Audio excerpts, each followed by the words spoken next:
Episode 2 की शुरुआत होती है जीयून के एक खूबसूरत सपने से। वह अपने घर में कांग सीवू के साथ बैठी होती है। दोनों ड्रिंक निकालते हैं। जैसे ही दोनों एक बोतल पकड़ते हैं, उनके हाथ आपस में टकराते हैं और अचानक सीवू उसे किस कर देता है। अचानक जीयून की आंखें खुल जाती है। उसे एहसास होता है कि यह सिर्फ एक सपना था। वह शर्म से अपना चेहरा छिपा लेती है और सोचती है कि आखिर उसे ऐसा सपना क्यों आया।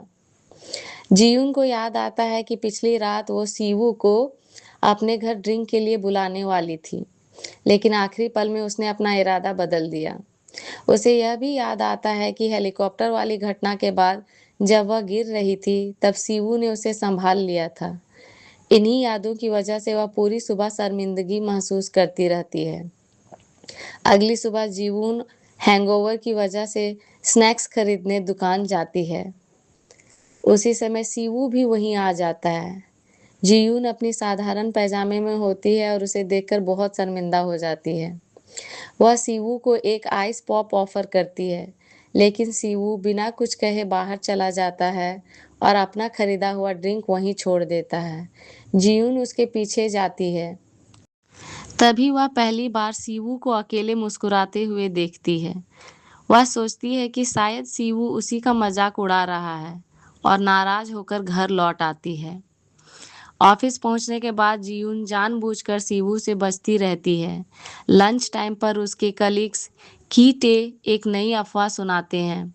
सब कहते हैं कि पहले सीवू डेवलपमेंट टीम में काम करता था। उसने अपने पुराने बॉस मैनेजर को की रिश्वतखोरी की शिकायत की थी, लेकिन सबूत न मिलने के कारण उल्टा उसी को टीम छोड़नी पड़ी।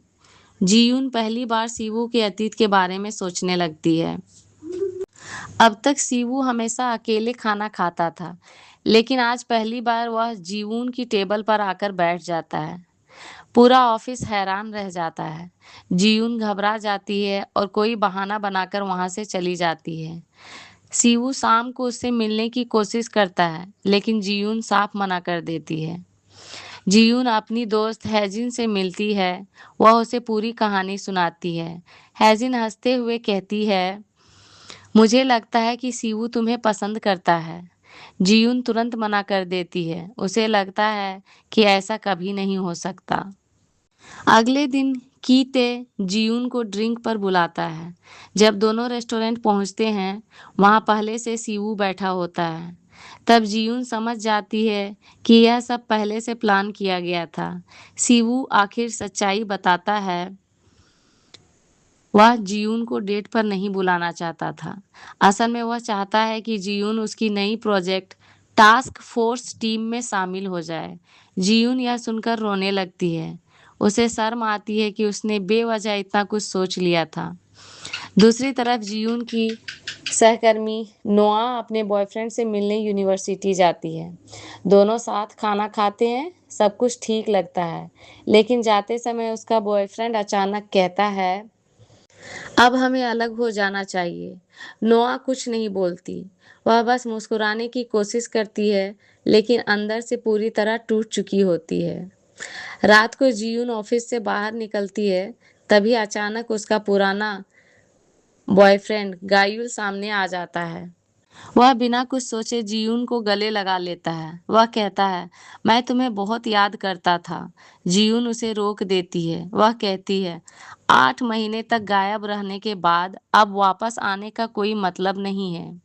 गायुल कहता है कि वह ऐसा नहीं करना चाहता, लेकिन जीयून साफ शब्दों में अपना रिश्ता उससे तोड़ देती है।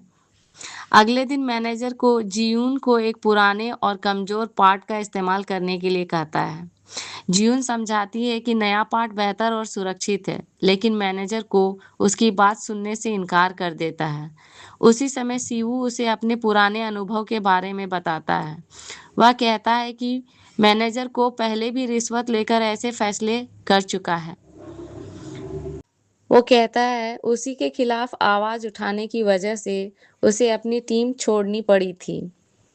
सीवू जीवन से कहता है, मैं कई सालों से तुम्हें काम करते हुए देख रहा हूँ।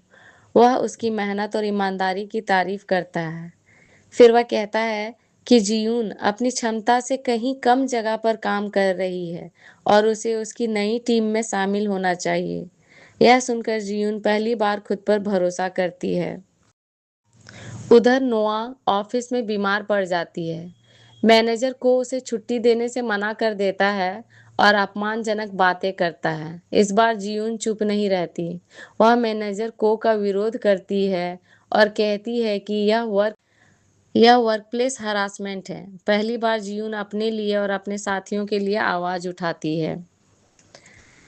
घर पहुंचकर जियून गुस्से में अपना रेजिग्नेशन लेटर टाइप करती है, लेकिन भेजने से पहले वह अपनी नोटबुक देखती है। उसे उसमें सीवू द्वारा लिखी गई तारीफें और नोट्स मिलते हैं। वह समझ जाती है कि सीवू सच में उसकी काबिलियत पर विश्वास करता है। अगली सुबह जियून सीधे सीवू के पास जाती है। वह मुस्कुराकर कहती है, मैं आपकी टास्क फोर्स टीम ज्वाइन करना चाहती हूँ। सीवू हल्की सी मुस्कान देता है और यहीं पे एपिसोड 2 खत्म हो जाता है।